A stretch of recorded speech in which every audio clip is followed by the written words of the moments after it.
ទាំងអស់គ្នាបើសិនបើ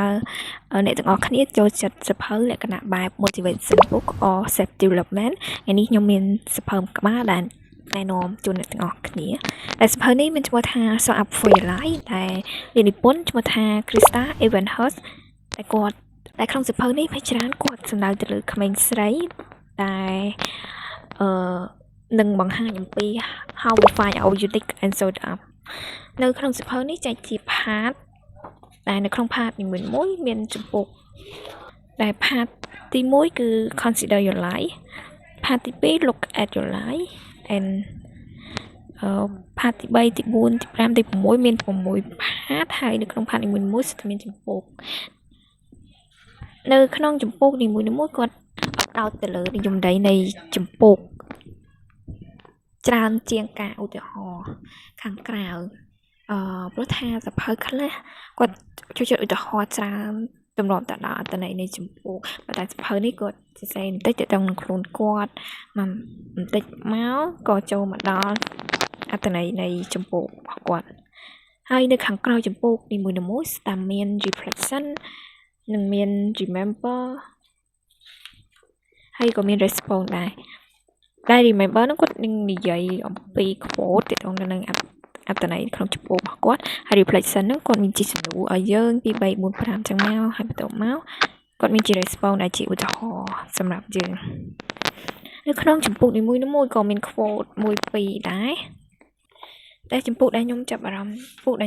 ជាងគេហ្នឹងដែលគាត់និយាយអំពី extrovert introvert or everyone in between មានន័យថា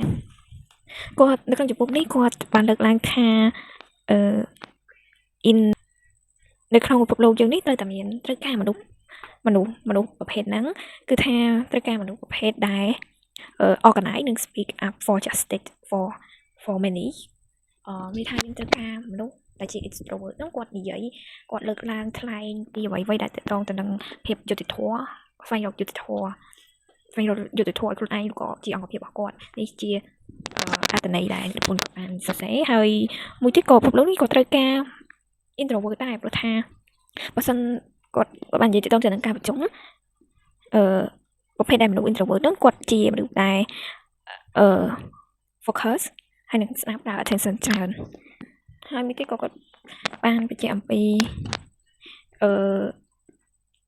ការ encourage យើងថាទោះជា introvert ក៏ដោយ extrovert ក៏ដោយគឺយើងមាន personality is a part of our unique ក៏ជា unique របស់ជីវិតរបស់យើងដែរព្រោះថាយើងគឺជាអ្នក design ជីវិតរបស់យើងហើយខណៈពេលដែលយើងជាមនុស្សប្រភេទ introvert ហ្នឹងគឺយើងអាចស្វែងរក opportunity បានរៀងខ្លួនទៅតាមបរិយាកាស environment ដែលយើងស្ថិតនៅក្នុងឬក៏ពេលខ្លះក៏យើងអាចបង្កើតការដោយខ្លួនឯងខ្ញុំនឹងបង្ហាញពី quote តិចដែរ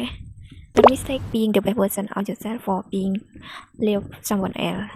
part of loving yourself is learning to be content appreciate each step to take ចឹងថ្ងៃនេះពីសភៅ Show Up for Your Life ខ្ញុំមានតែប៉ុណ្្នឹងទេ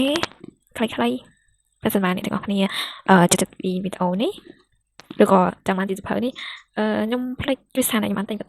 តម្លៃគឺ16.99ប៉ុន្តែខ្ញុំទិញ discount ហើយជាខ្ទង់ក្រោម$10 I'm not remember yes that's all for today thank you everyone and see you in the next video bye